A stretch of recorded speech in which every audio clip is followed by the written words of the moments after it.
Bueno, esta mañana hemos charlado muchísimo, improvisando muchísimo y como consecuencia lógica de lo que se improvisa, seguramente con muy poca precisión de conceptos, pero aún así creo que nos hemos entendido e, sobre todo, me han dado a mim a oportunidade, a ocasião de contestar a perguntas que lhe llegavam praticamente de todo o México e aí no acto sobre a pergunta buscar a resposta que mais convendría a la situación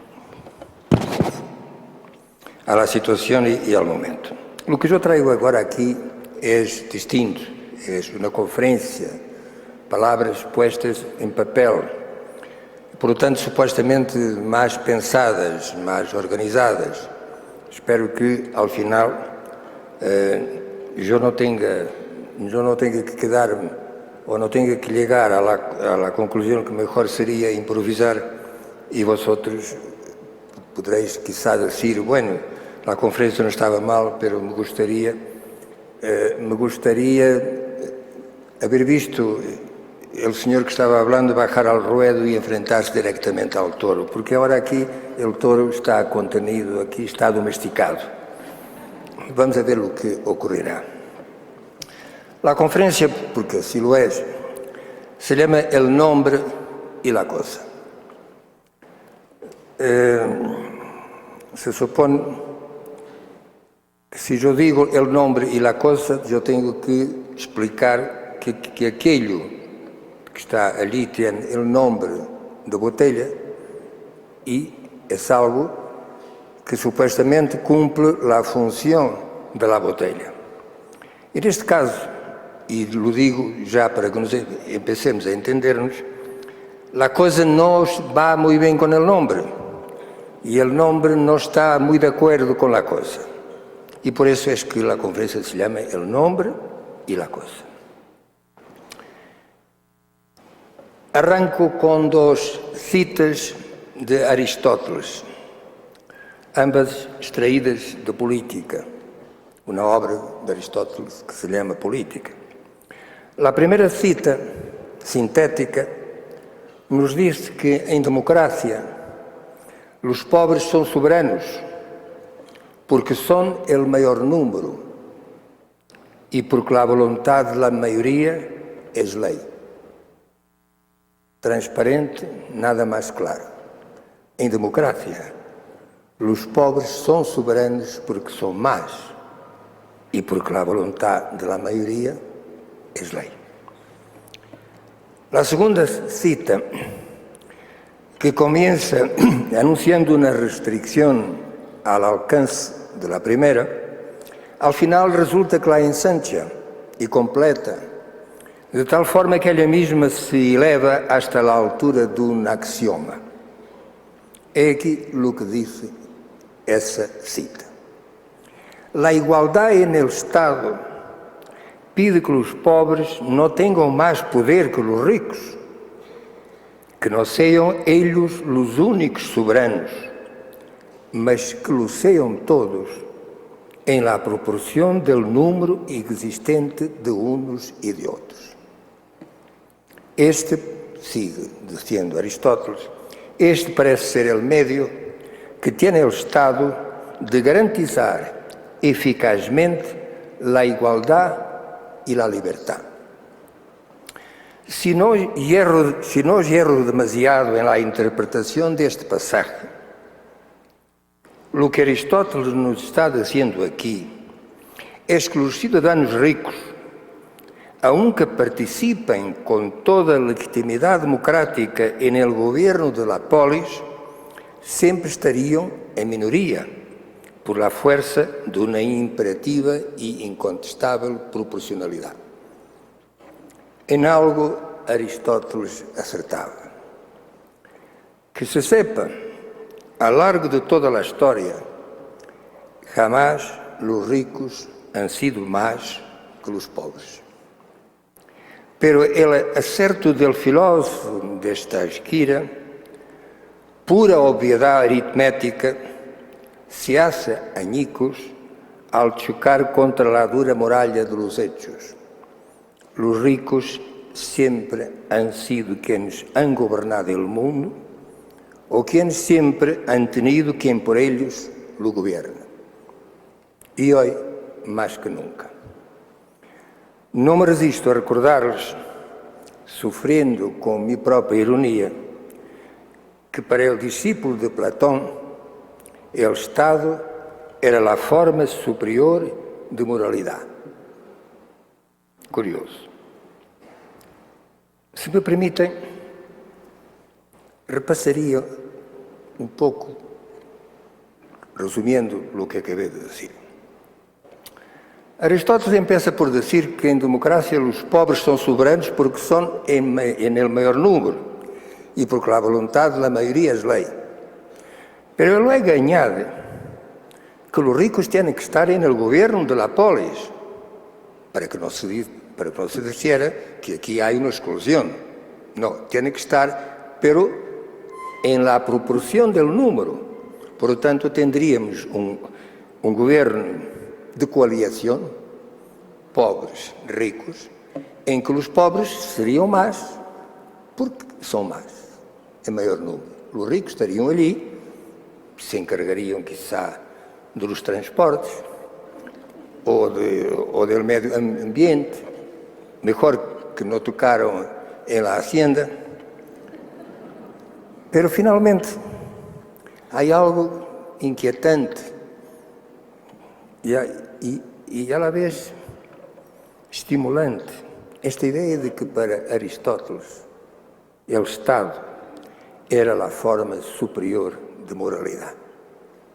Parece que estamos vivendo en el mundo al revés, em que precisamente o Estado, eu diria quase que é a forma inferior de la moralidade que queda. Prossigo. Qualquer manual elemental de direito político nos informará de que a democracia é, cita, uma organização interna do Estado em que cabe ao pueblo el origen y el ejercicio del poder político. Una organización en que el pueblo gobernado gobierna a través de sus representantes. Fin de cita. Quedando así aseguradas, añadirá dicho manual, ahora nueva cita, la intercomunicación y la simbiosis entre gobernantes y gobernados en el marco de un Estado de Derecho. Fin de cita. En mi modesta opinión, aceptar críticamente definições como esta, sem dúvida de uma pertinência e de um rigor formal que quase tocam a fronteira das ciências exatas, corresponderia se nos transportássemos ao quadro personal de nossa cotidianidade biológica, a não prestar atenção à graduação infinita de estados mórbidos, patológicos ou degenerativos de diversa gravidade que é possível em cada momento perceber em nosso próprio corpo. Expressando-me de outra maneira, o hecho de que a democracia pode ser definida de acordo com as fórmulas antes citadas ou outras equivalentes, não significa que como real e efectiva democracia tengamos que considerá-la em todos os casos e circunstâncias, só porque todavia seja possível identificar en el conjunto de seus órgãos institucionais e de suas estruturas administrativas algum ou alguns de los traços que nas señaladas definições se explicitam ou que nelas têm implícitos. Uma breve e primária incursão por la história das ideias políticas me vai servir para trazer a colação duas observações que, sendo del conhecimento de todo o mundo, são também, com ela, habitual argumento de que os tempos han cambiado, puestas de lado sempre que se apresenta a ocasião de reflexionar não já sobre meras definições de democracia, sino sobre sua concreta substância. A primeira observação recordará que a democracia apareceu na Grécia clássica, mais exactamente em Atenas, hacia o século V a.C., que essa democracia presuponía la participación de todos los hombres libres en el gobierno de la ciudad, que se basaba en la forma directa, siendo efectivos todos los cargos o atribuidos según un sistema mixto de sorteo y elección, que los ciudadanos tenían derecho a votar y a presentar propuestas en las asambleas populares. Esto en la Grecia antigua. Sin embargo, y esta es mi segunda observación, en Roma, heredera y continuadora de las innovaciones civilizadoras de los griegos, el sistema democrático, a pesar de las pruebas dadas en el país de origen, no consiguió establecerse. Conocemos las razones. Amén de alguns outros factores adjuvantes, aunque de menor importância social e política, el principal y definitivo obstáculo a la implantación de la democracia en Roma provino del enorme poder económico de una aristocracia latifundista que veía en el sistema democrático, muy justificadamente, un enemigo directo de sus intereses. Teniendo, por supuesto, presente el riesgo de las generalizaciones abusivas a que las extrapolaciones de tiempo y de lugar siempre nos pueden conducir, es irresistible que me interrogue, yo a mí mismo, y a la vez que os interrogo a vosotros, si los imperios económicos y financieros de nuestros días no estarán también ellos fieles a la lógica exclusiva e implacável de los intereses, trabajando fría y deliberadamente para la eliminación progresiva de una posibilidad democrática que cada vez más apartada temporalmente das suas indecisas expressões de origen, va en camino de un rápido enflaquecimiento, aunque por ahora todavía mantenida en sus formas exteriores, pero profundamente desvirtuada en su esencia. Me pergunto, hasta que punto poderão dar-nos garantias de uma acção realmente democrática las diversas instancias del poder político, quando, aprovechando-se de la legitimidad institucional que les advino de la elección popular, repito, hasta que punto poderão dar-nos garantias de uma acção realmente democrática las diversas instancias del poder político, quando, aprovechando-se de la legitimidad institucional que les advino de la elección popular, intentam, por todos los medios, desviar nuestra atención de la evidencia palmaria de que en el mismísimo proceso de la votación ya se encuentran presentes y en conflicto, por un lado, la expresión de una opción política representada materialmente por el voto y, por otro lado, la demostración involuntaria de una abdicación cívica en la mayor parte de los casos sin conciencia de sí misma. Es decir, dicho con otras palabras, ¿no será verdad que en el exacto instante en que el voto es introducido en la urna, el elector transfiere a otras manos, sin más contrapartidas que las promesas que le habían sido hechas durante la campaña electoral, la parcela de poder político que hasta ese momento le había pertenecido a él, ciudadano, como miembro de una comunidad de ciudadanos? Es decir, ¿no es cierto que en el momento en que el voto es introducido en la urna, la voluntad política que se ha expresado allí ya no pertenece al elector y que el político votado, el partido político a quien ese voto cabe, usará esse voto segundo intereses que en muchísimos casos no son los de la persona que ha introducido el voto en la urna? Esta es una evidencia de todos los días y lo sabemos todos. Os parecerá talvez imprudente este papel de abogado del diablo que aqui supostamente assume, começando por denunciar o vazio instrumental que em nossos sistemas democráticos separa a quienes elegeram de quienes foram elegidos. Para logo, a continuação, e sem recorrer à argúcia retórica de uma transição preparatória, passar a interrogar-me sobre a pertinência e a propriedade efectivas dos distintos processos políticos de delegação, representação e autoridade democrática. Uma razão mais para que nos detengamos um instante a ponderar o que nossa democracia é e para que sirve, antes que pretendamos, como é obsessão do tempo, que se convierta em obrigatória e universal.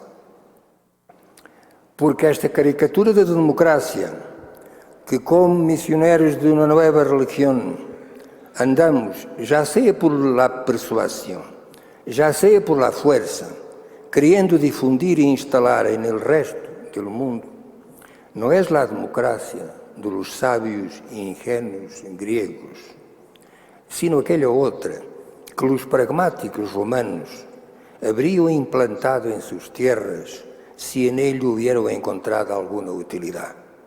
Como ouso dizer que está sucedendo a nosso alrededor neste começo de milenio, agora que lá temos a democracia diminuída e rebajada por mil condicionantes de toda índole, económicos, financeiros, tecnológicos, os quais, que não nos quede nenhuma dúvida, haberiam conduzido a los latifundistas del Lácio a mudar rapidamente de ideias, convertindo-se em los mais ativos e entusiastas demócratas.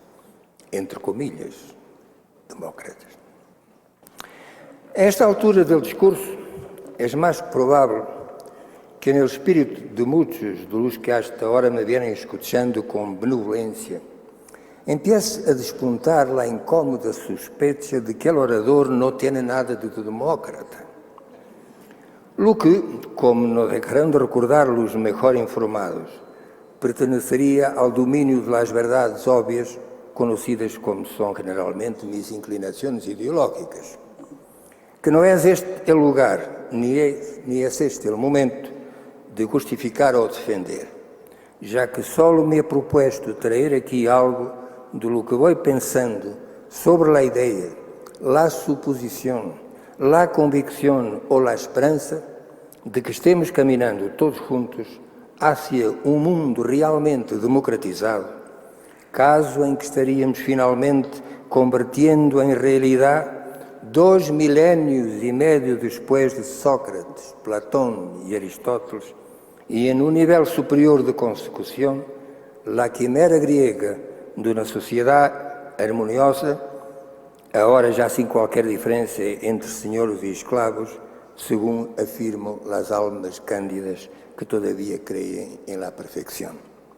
Porque realmente, no tempo da Grécia, no tempo da Grécia antiga, pois então teníamos os homens livres e os escravos. Agora não. Agora não. Puesto que as democracias, a las que reductoramente hemos chamado ocidentais, não são sensatárias nem racistas, puesto que o voto do cidadão mais rico ou de piel mais clara conta tanto nas urnas como el del cidadão mais pobre ou del piel mais oscura, colocando, portanto, as aparências em lugar de las realidades, habríamos alcançado o grado ótimo de uma democracia de tenor resueltamente igualitário, a la que só lhe faltaria uma mais ampla cobertura geográfica para convertir-se em el suspirado sucedâneo político de las panaceias universales de la medicina antigua.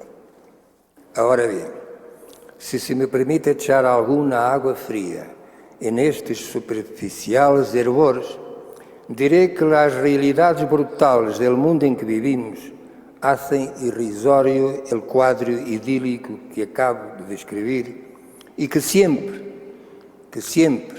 de una manera o de outra, acabaremos encontrando, por fim, já sem surpresa, um cuerpo autoritário particular bajo los ropajes democráticos generales. Acabaremos encontrando um cuerpo autoritário particular bajo los ropajes democráticos generales. Intentaré explicar mejor. Al afirmar que el acto de votar, siendo expresión de una voluntad política determinada, es también en simultáneo un acto de renuncia al ejercicio de esa misma voluntad, implícitamente manifestado en la delegación operada por el votante. Al afirmarlo, repito, me coloco simplesmente en el primer peldaño de la cuestión, sin tener en cuenta otras prolongaciones y otras consecuencias del acto electoral, ya sea desde el punto de vista institucional, já seja desde o ponto de vista dos diversos estratos políticos e sociais em que discorre a vida de uma comunidade de cidadãos. Observando agora as coisas mais de cerca, creio que pode concluir que, sendo o acto de votar, objetivamente, pelo menos em uma parte da população, uma forma de renúncia temporal a uma ação política própria e permanente, postergada e puesta em sordina hasta as eleições seguintes, momento em que os mecanismos de delegação volverão ao princípio para de la mesma maneira acabar, essa renúncia, poderá ser, no menos objetivamente, para a minoria elegida, o primeiro passo de um processo que, estando democraticamente justificado pelos votos, a menudo persigue contra as baldadas esperanças dos iludidos votantes, objetivos que de democrático nada têm e que hasta poderão chegar a ofender frontalmente a lei. Todos sabemos que isto passa todos os dias. Em princípio, a nenhuma comunidade mentalmente sana se lhe passaria por la cabeça a ideia de elegir a indivíduos corruptos e corruptores como seus representantes em los parlamentos ou em los governos, aunque a amarga experiência de todos os dias nos ensina que o exercício de amplas áreas de poder, tanto em âmbitos nacionais como internacionais, se encontram em manos de esses e de outros criminais ou de seus mandatários diretos ou indiretos.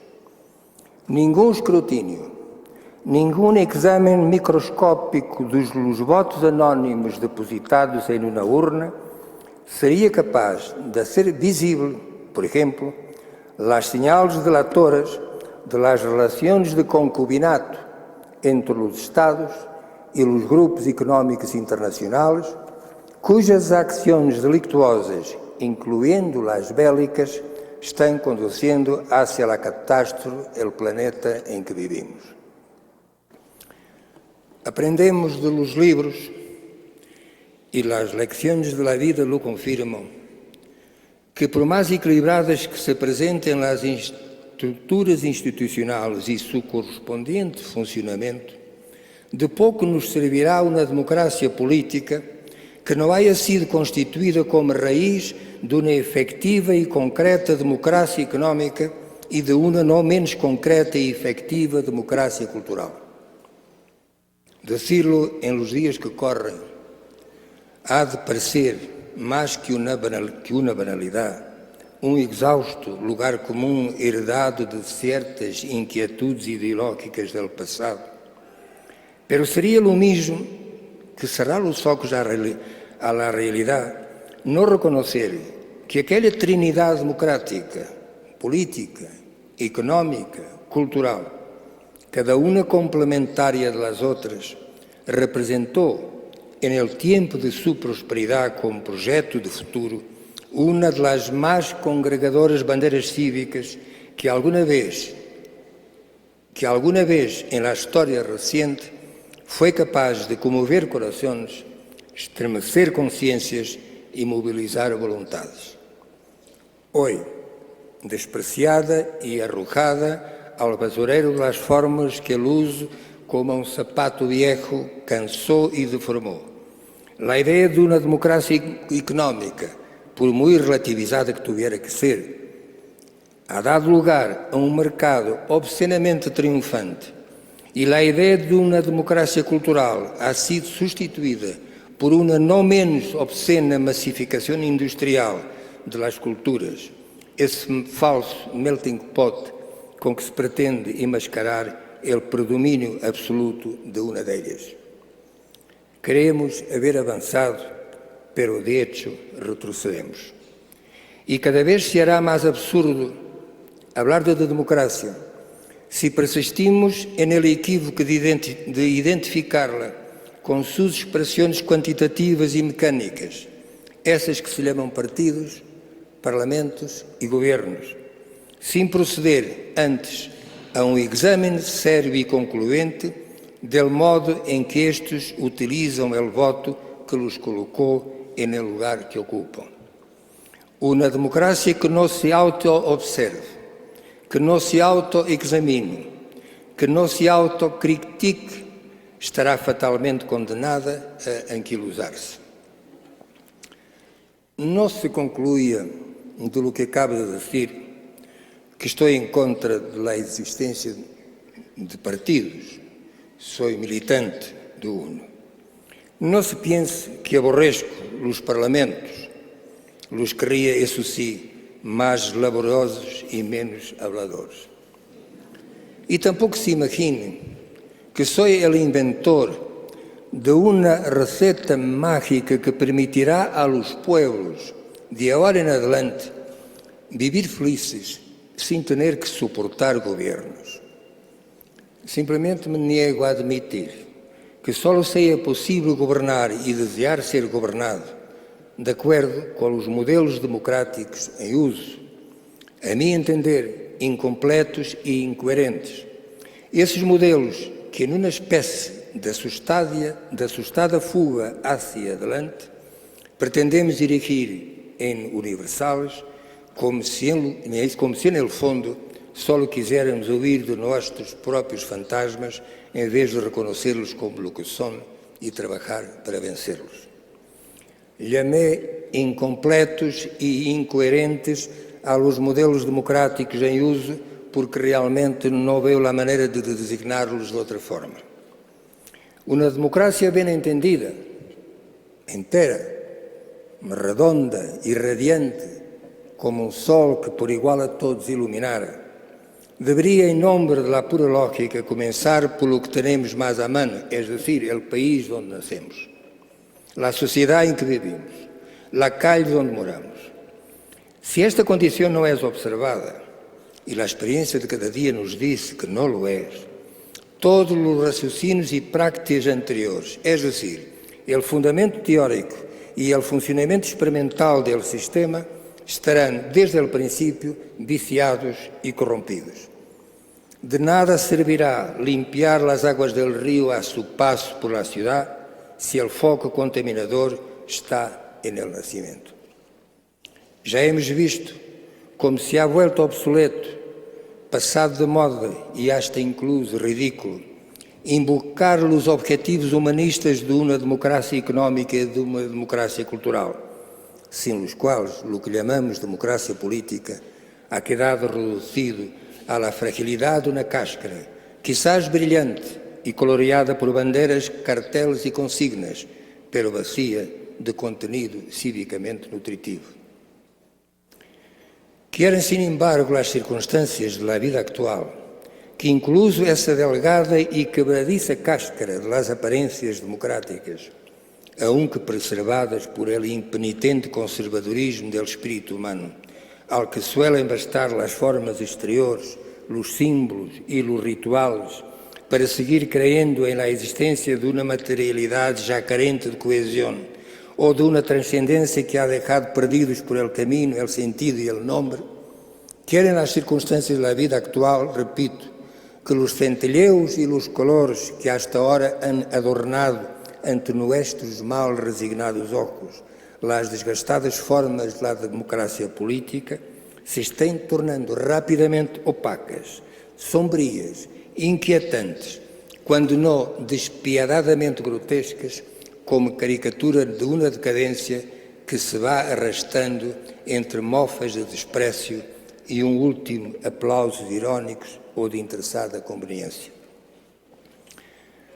Como sempre ha sucedido desde que o mundo é mundo e sempre seguirá sucedendo hasta el dia em que a espécie humana se extinga, a questão central em qualquer tipo de organização social humana, de la qual todas as más discurrem e hacen las que más pronto e de la qual todas as más discurrem e hacen la que mais pronto ou mais tarde todas acabam por concorrer, é a questão do poder.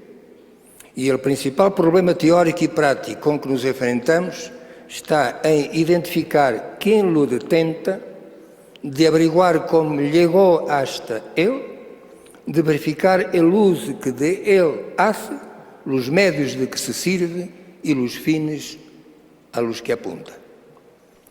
Si la democracia fuese, de hecho, lo que con auténtica o simulada ingenuidad seguimos diciendo, que es el gobierno del pueblo, por el pueblo y para el pueblo, qualquer debate sobre a questão do poder deixaria de ter sentido, puesto que, residiendo o poder en el pueblo, seria ao pueblo a quem competiria sua administração. E sendo o pueblo quem administraria o poder,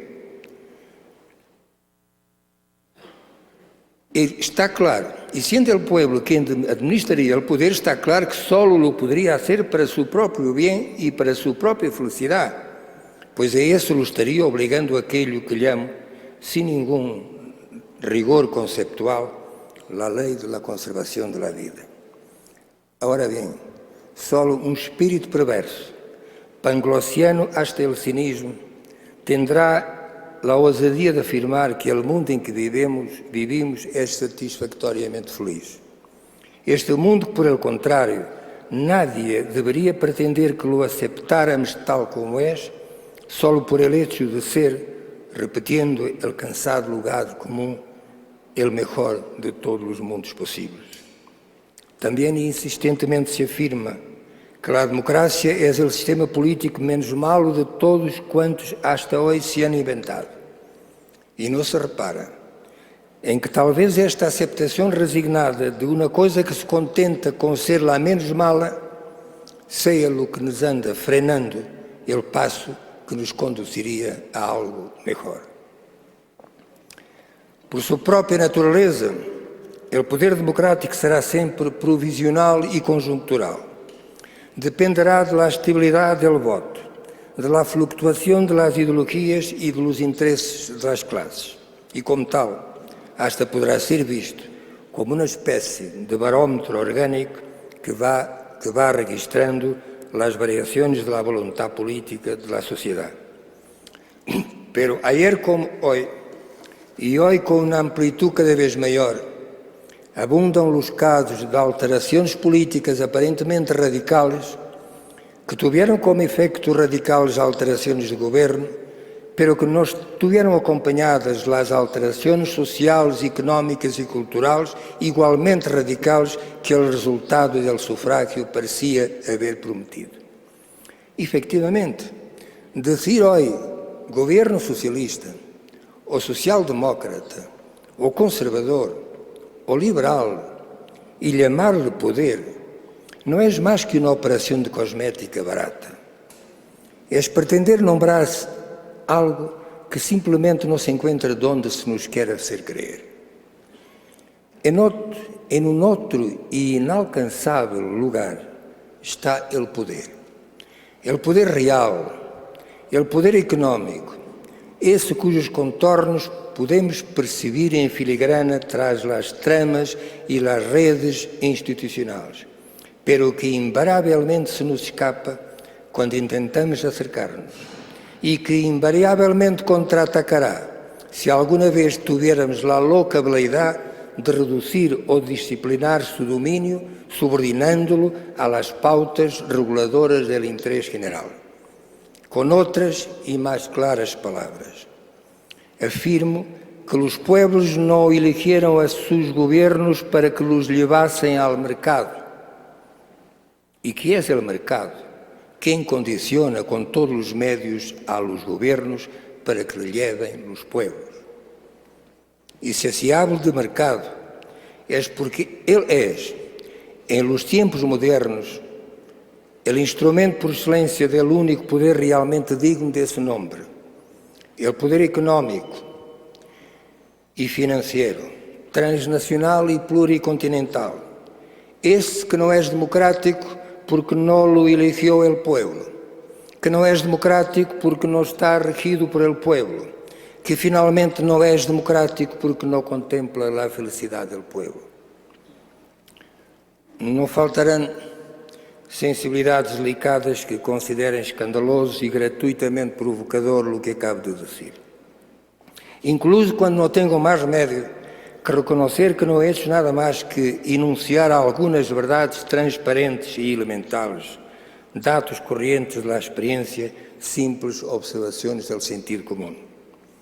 Não obstante, sobre essas e outras não menos claras obviedades, han impuesto las estrategias políticas de todos os rostros e colores um prudente silêncio, a fim de que nadie ouse insinuar que, conhecendo a verdade, andamos cultivando a mentira ou aceptamos a ser seus cúmplices.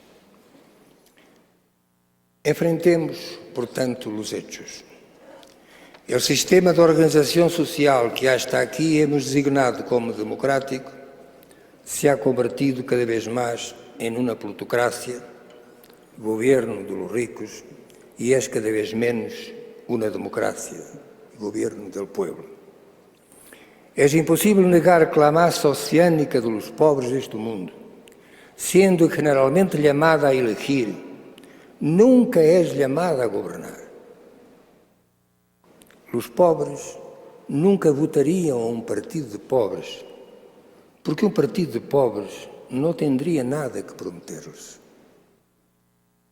É impossível negar que na mais que problemática hipótese de que os pobres formassem governo e governassem politicamente em maioria, como Aristóteles não lhe repugnou admitir em sua política, aún assim não dispondriam dos médios para modificar a organização do universo plutocrático que os cubre, vigila e tantas vezes ahoga. É impossível que não nos demos conta de que a chamada democracia ocidental ha entrado em um processo de transformação retrógrada que é totalmente incapaz de parar e invertir, e cujo resultado todo hace prever que seja a sua própria negação. Não é necessário que alguém assuma a tremenda responsabilidade de liquidar a democracia, ela já se vai suicidando todos os dias. Queremos, então, reformá-la? Demasiado bem sabemos que reformar algo, como escreveu o autor de El Gato Pardo, não é mais que cambiar-lo o suficiente para que todo se mantenha igual. Regenerá-la? A que visão suficientemente democrática do passado valdria a pena regressar para, a partir daí, reconstruir com novos materiais o que hoje está em vias de perder-se? A de la Grécia antiga? A de la de las ciudades e repúblicas mercantiles da Idade Média? A la del liberalismo inglês do século XVII? A la del enciclopedismo francês do século XVIII? As respostas seriam, sem dúvida, tão fúteis como lo han sido as perguntas. Que fazer, então? Deixemos de considerar a democracia um dato adquirido, definido de uma vez e para sempre intocável. Em um mundo que se ha habituado a discutir sobre todo, só uma coisa não se discute, precisamente a democracia. Melífluo e monacal, como era seu estilo, Salazar, o ditador que governou meu país durante mais de 40 anos, pontificava: não discutimos a Deus, não discutimos a pátria, não discutimos a família.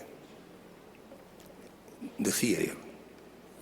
Hoje discutimos a Deus, discutimos a pátria, e se não discutimos a família é porque ele se está discutindo a si mesma. Pero não discutimos a democracia, isso não. Pois eu digo, discutamos-la, senhoras e senhores, discutamos-la a todas as horas, discutamos-la em todos os fóruns, porque se não lo hacemos a tempo, se não descobrimos a maneira de reinventar-la, sim, de reinventar-la, não será só a democracia que se perda, também se perderá a esperança de ver um dia dignamente respeitados os direitos humanos neste infeliz planeta. E esse seria o grande fracasso de nossa época, a señal de traição que marcaria para sempre jamás o rostro da humanidade que agora somos. Não tengamos ilusões. Sem democracia não haverá direitos humanos, pero sem direitos humanos tampouco haverá democracia. Gracias.